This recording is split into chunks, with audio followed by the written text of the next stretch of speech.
Just one more thing. Columbo wasn't a detective show built on car chases or flashy action. It was built on patience, sharp minds, quiet clues, and a rumpled lieutenant who always saw what everyone else missed. But the mystery around the cast feels much more emotional. Some became television legends, some lived quietly away from fame, and some deaths came sooner than fans expected. Today, we uncover what happened to them then and now. Bruce Kirby became George Kramer, the dependable police sergeant often seen around Columbo's investigations, at 46 years old, bringing a grounded detective presence into the quiet mystery world of Columbo. George Kramer stood out because he was never flashy or exaggerated. He represented the working side of police procedure. Calm, observant, patient, and believable beside Columbo's unusual habits and deceptively casual style. Away from the series, Bruce Kirby built a long career as a character actor across television, film, and stage. He appeared in L.A. Law, Hill Street Blues, Stand By Me, Crash, and many familiar supporting roles. Bruce Kirby passed away on January 24, 2021, at the age of 95. His son confirmed that he died peacefully at Cedars-Sinai Medical Center in Los Angeles, though no official cause of death was publicly announced. George Kramer remains special because Bruce Kirby made a supporting officer feel human instead of disposable. His quiet presence added texture to Columbo, helping the show's police world feel real and lived in. Fred Draper became David Morris, one of the uneasy figures crossing paths with Columbo, at 48 years old, bringing nervous realism into the show's world of lies, pressure, and slow discovery. David Morris worked because Fred Draper had a face made for suspicion and discomfort. A pause, a glance, or a small hesitation from him could make the audience wonder what the character was hiding. Away from the series, Fred Draper became closely connected with the films of John Cassavetes. He appeared in Faces, A Woman Under the Influence, and Opening Night, building a reputation for raw, natural performances. Fred Draper died on December 26, 1999, at the age of 76. His exact cause of death is not widely reported, but fans remember him as one of the familiar actors who appeared in multiple Columbo roles. David Morris remains memorable because Fred Draper brought quiet unease instead of theatrical acting. In a mystery series built on observation, he knew how to make silence and ordinary behavior feel suspicious. Vito Scotti became Maitre d', the polished restaurant figure in Columbo's world of wealthy suspects and quiet tension. At 53 years old, bringing elegance, timing, and character flavor to a small but memorable role. Maitre d' stood out because Vito Scotti could make even a brief appearance feel specific. His expressions, manners, and controlled reactions gave the scene a lived-in quality, as if the restaurant had its own rules and hidden social pressure. Away from Columbo, Vito Scotti became one of television's most recognizable character actors. He appeared in countless shows, including The Dick Van Dyke Show, Gilligan's Island, The Golden Girls, and many film roles. He died on June 5, 1996, at the age of 78 after battling lung cancer. His death marked the loss of a performer whose face and voice had become familiar across generations of American television. Maitre d' may be a small credit, but Scotti's presence gives it charm. He brought old-world grace, comic control, and instant personality, reminding viewers why great character actors mattered so much to Columbo. Val Avery became Artie Jessup, one of the rougher faces crossing Columbo's path, at 47 years old, adding streetwise pressure and a tougher human texture to the detective's careful investigations. Artie Jessup worked because Val Avery had a naturally hard-edged screen presence. He could suggest suspicion, anger, or danger without pushing too hard, making the character feel like someone Columbo had to read carefully. Away from the series, Val Avery built a long career in film and television, often playing cops, criminals, workers, and tough men. He appeared in The Magnificent Seven, Papillon, Donnie Brasco, and many guest roles.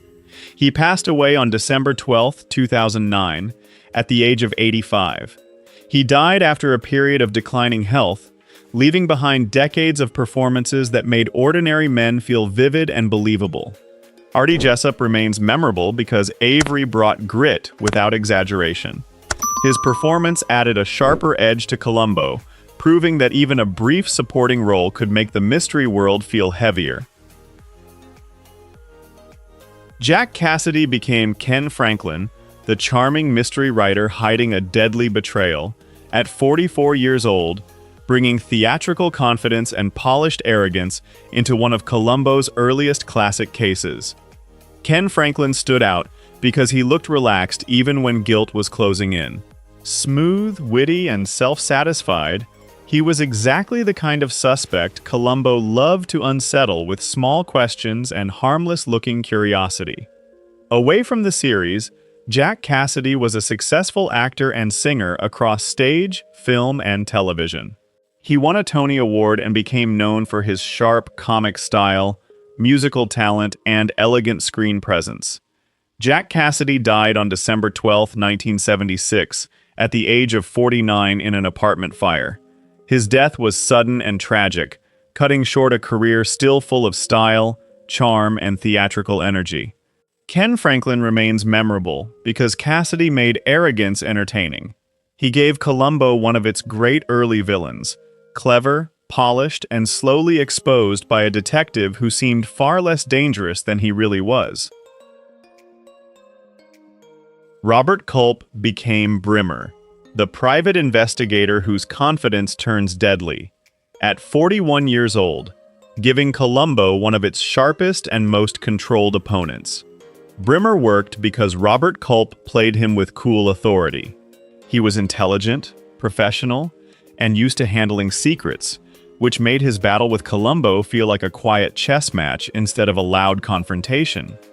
Away from the series, Robert Culp was already famous for I Spy, and later built a long career in television, film, writing, and directing.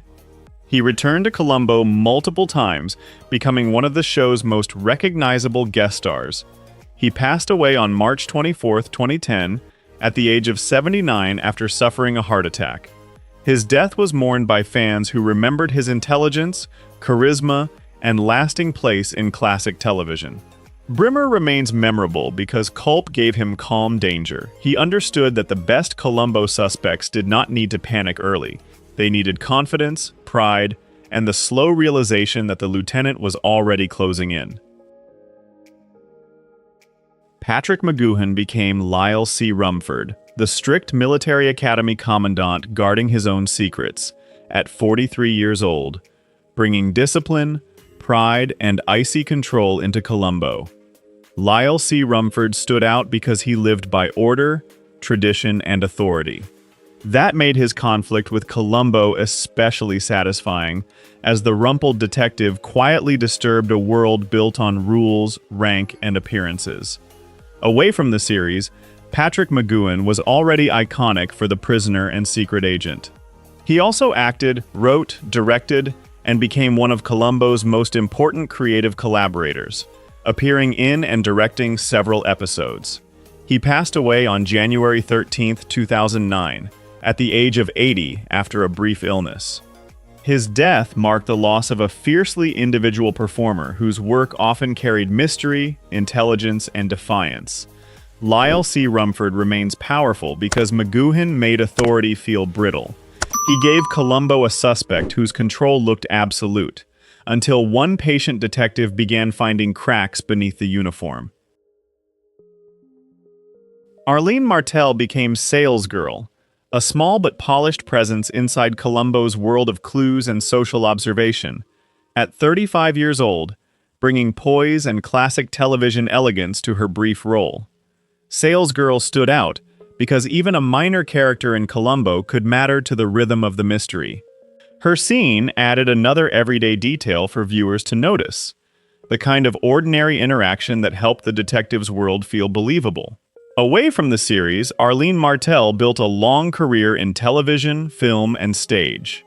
She became especially remembered by science fiction fans as T'Pring in Star Trek, while also appearing in many dramas, comedies, and guest roles. Arlene Martel died on August 12, 2014, at the age of 78 after complications from a heart attack. Her death was mourned by fans of classic television, especially those who remembered her distinctive voice and screen presence. Salesgirl may be a small credit, but Martel's wider career gives it extra interest. She belonged to the generation of character actors who could appear briefly and still make the world around the star feel richer. Richard Stahl became Ballistics Man, a technical figure connected to the evidence behind Columbo's investigations, at 39 years old, adding procedural detail to the show's slow-building mystery style. Ballistics Man stood out because Columbo often found drama in quiet facts rather than action. His role helped support the detective's careful process, where a tiny piece of evidence could matter more than a confession or a chase. Away from the series, Richard Stahl worked steadily in television, film, and theater. He became known for appearances in Laverne and Shirley, The Odd Couple, Newhart, and many comic or dramatic guest roles across American television. Richard Stahl passed away on June 18, 2006, at the age of 74 after battling Parkinson's disease. His career left behind the work of a versatile performer who could move easily between small authority roles and dry comedy. Ballistics Man is a modest part of the series, but Stahl made the world feel functional and real. His presence reminded viewers that Columbo's genius worked best when supported by ordinary people doing careful work. Victor Izay became medical examiner, the official voice connected to death, evidence, and cold facts, at 47 years old, bringing calm authority into Columbo's murder investigations. Medical Examiner stood out because the role carried quiet seriousness. In a show where killers often tried to control the story, forensic details could interrupt their lies, giving Columbo the small factual openings he needed. Away from Columbo, Victor Izay built a long career as a character actor across television and film. He appeared in westerns, crime dramas, medical shows, and many guest roles that made him a familiar face to classic TV viewers. Victor Izay passed away on January 20, 2014, at the age of 90. His cause of death was not widely publicized, but his long screen career remained part of the era when dependable character actors helped shape television drama. Medical Examiner may not be one of the show's famous roles, but Izay gave it the right quiet weight. His presence helped make each murder case feel official, procedural, and grounded in reality. Cliff Carnell became Wilson, one of the supporting figures moving through Columbo's investigative world, at 39 years old, adding another ordinary face to a series built on tiny details and patient observation. Wilson stood out not because the role was large, but because characters like him helped make each case feel lived in. In Columbo, even a brief appearance could matter, giving the lieutenant one more person to read, question, or quietly study. Away from the series, Cliff Carnell worked as a character actor in film and television. His credits included crime dramas, action stories, and guest roles, the kind of steady supporting work that helped fill the background of classic American TV. Cliff Carnell passed away on July 16, 1993, at the age of 61.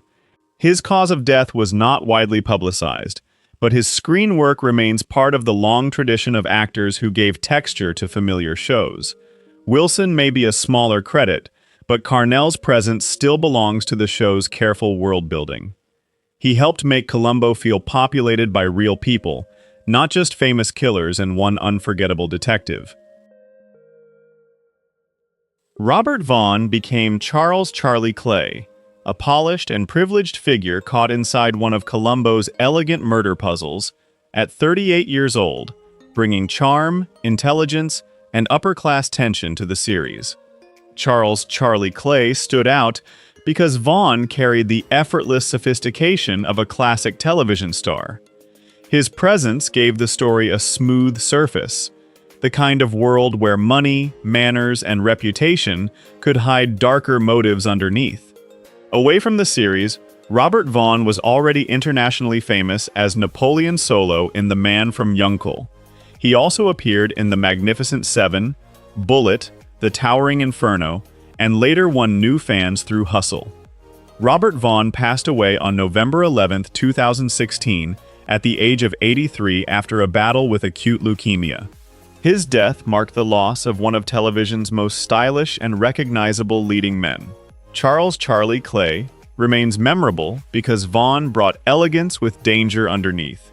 He fit perfectly into Columbo's world, where polished people often had the most carefully hidden secrets. William Shatner became Ward Fowler, a famous television detective hiding behind his own carefully built image at 40 years old, bringing celebrity ego and theatrical confidence into Columbo's world. Ward Fowler stood out because he was an actor playing a detective while trying to outsmart a real one. That clever setup made the character especially fun, with fame, vanity, and performance all becoming part of the mystery. Away from the series, William Shatner became a pop culture legend as Captain James T. Kirk in Star Trek. His career also included T.J. Hooker, hosting, voice work, writing, music, and decades of self-aware reinvention. Now 95, William Shatner remains one of the most recognizable figures in entertainment history. Though far beyond his early leading man years, he still appears in interviews, documentaries, fan events, and public conversations about his career. Ward Fowler remains memorable because Shatner made arrogance feel entertaining. He gave Columbo a suspect who understood performance, but still underestimated the quiet little detective watching from just off stage. Ray Milland became Arthur Kennicott, a wealthy and powerful man drawn into one of Columbo's elegant murder stories, at 64 years old, bringing old Hollywood class and authority to the series. Arthur Kennicott stood out because Milland carried the weight of a classic leading man. His presence suggested money, control, and emotional distance, giving the story a polished surface that made the hidden pain feel sharper. Away from Columbo, Ray Milland had already lived a major film career. He won an Academy Award for The Lost Weekend and appeared in classics such as Dial M for Murder, The Big Clock, and many studio-era productions. Ray Milland passed away on March 10, 1986, at the age of 79. Reports said he died of lung cancer, closing the life of one of the last major stars from Hollywood's golden age. Arthur Kennicott remains striking because Milland brought dignity and sadness to the role. His appearance gave Columbo a direct link to old Hollywood, where charm often carried secrets underneath. Wilfred Hyde White became Tanner, the refined and observant butler connected to Columbo's upper-class world, at 68 years old, adding British elegance and dry restraint to the mystery. Tanner stood out because Hyde White knew how to make formality feel alive. A raised eyebrow, a careful answer, or a perfectly controlled pause could suggest intelligence, loyalty, and quiet judgment without overplaying the scene. Away from the series, Wilfred Hyde White had a long career in British and American entertainment. He appeared in My Fair Lady, The Third Man, The Browning Version, and many stage, film, and television roles. Wilfred Hyde White passed away on May 6, 1991, at the age of 87 from heart failure. His career left behind the image of a performer whose voice, timing, and manners made him instantly recognizable. Tanner remains memorable because Hyde White brought class without stiffness. He gave Columbo the feeling of a world where servants noticed everything, even when powerful people believed they were invisible. Anne Francis became Sharon Martin, a glamorous woman drawn into one of Columbo's polished murder mysteries, at 40 years old, bringing elegance, intelligence, and classic Hollywood beauty to the screen. Sharon Martin stood out because Anne Francis had a cool, self-possessed presence that fit the show's upper-class world perfectly. She could suggest charm and unease at the same time, making viewers feel there was more behind the surface.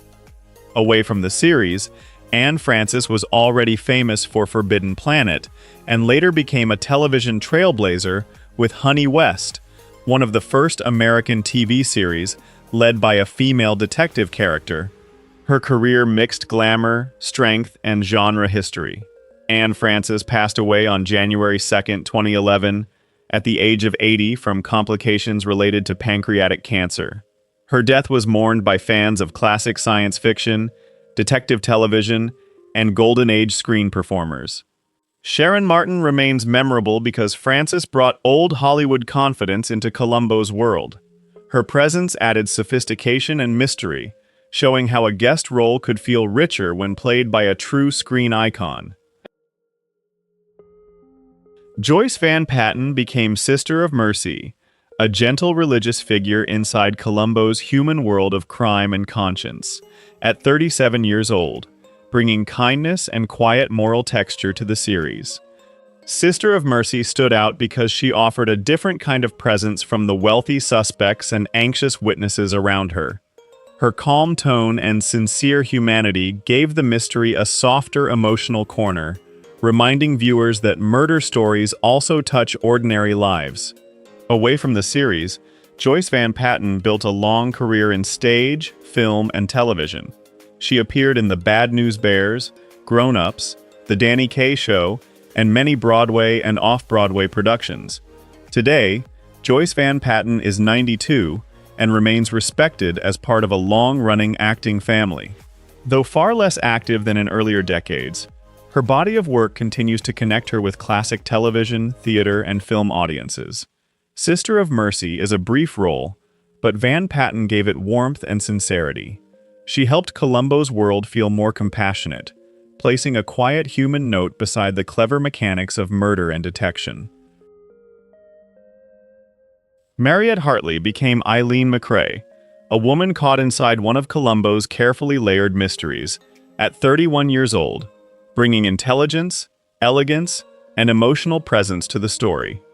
Eileen McRae stood out because Hartley had a natural way of making a character feel thoughtful before she even spoke. Her calm expression, controlled reactions, and quiet tension fit perfectly into a world where Columbo noticed every small detail. Away from the series, Mariette Hartley built a long career across television, film, stage, and commercials. She became known for Peyton Place, The Incredible Hulk, acclaimed Polaroid ads with James Garner, and Emmy-winning television work. Now 86, Mariette Hartley remains a respected figure in classic American television. Though less visible on screen than in earlier decades, she has continued public speaking, writing, and advocacy connected to mental health and suicide prevention. Eileen McRae remains part of the show's rich guest star history. Mariette Hartley gave the role poise and emotional intelligence, adding another polished human layer to Columbo's patient world of suspicion. Bernard Fox became William Dirk, a refined supporting figure inside Columbo's world of manners, secrets, and investigation. At 44 years old, bringing British charm and comic restraint to the role. William Dirk stood out because Fox could make formality feel amusing without breaking the tone of the mystery. His careful delivery and old-world polish gave the character a small but distinct flavor inside the show's gallery of witnesses and suspects. Away from Columbo, Bernard Fox became familiar to generations of viewers through Bewitched, Hogan's Heroes, The Mummy, and later Titanic. His career often used his crisp voice, timing, and gentlemanly presence to memorable effect. Bernard Fox passed away on December 14, 2016, at the age of 89 from heart failure.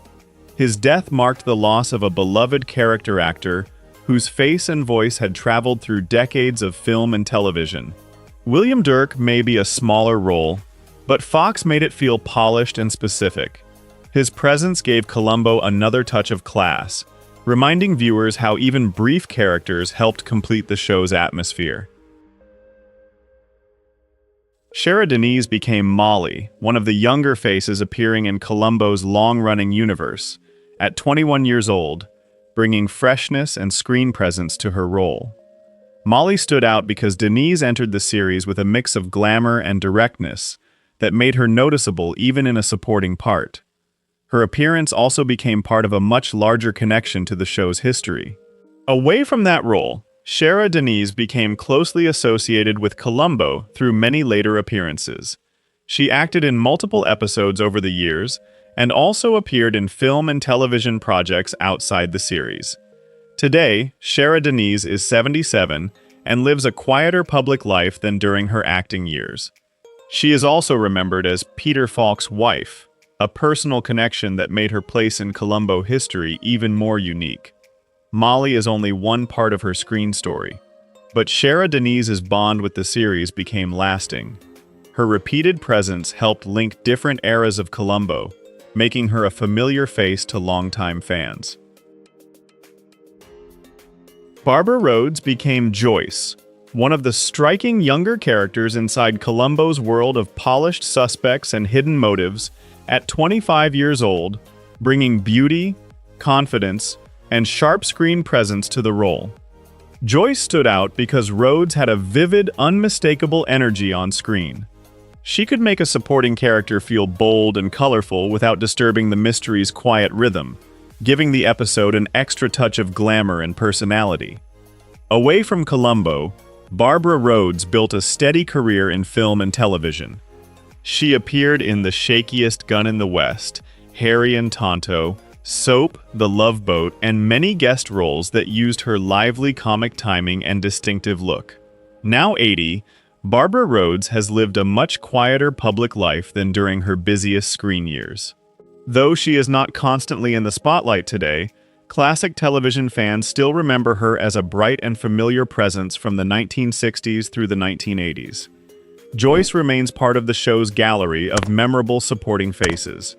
Barbara Rhodes gave the role style and personality, showing how even a brief appearance could add color to Columbo's carefully observed world. Peter Falk became Columbo, the rumpled Los Angeles detective with the raincoat, cigar, and one more question, at 43 years old, creating one of the most beloved investigators in television history. Columbo stood out because he never looked dangerous at first. He seemed distracted, polite, and almost harmless, but behind the messy hair and soft voice was a brilliant mind slowly trapping killers with patience, humility, and perfect observation. Away from the series, Peter Falk built a rich career in film, television, and theater. He earned Academy Award nominations, won multiple Emmy Awards, and appeared in films such as A Woman Under the Influence, The In-Laws, and The Princess Bride. Peter Falk passed away on June 23, 2011, at the age of 83. Reports said he died from complications related to Alzheimer's disease and pneumonia, closing the life of the actor who made Columbo unforgettable. Columbo remains timeless because Peter Falk turned imperfection into genius. He gave the detective warmth, humor, sadness, and quiet brilliance, proving that the most powerful person in the room does not always look powerful at all. Thank you for watching. Share which cast member surprised you most, and don't forget to like and subscribe for more classic TV stories.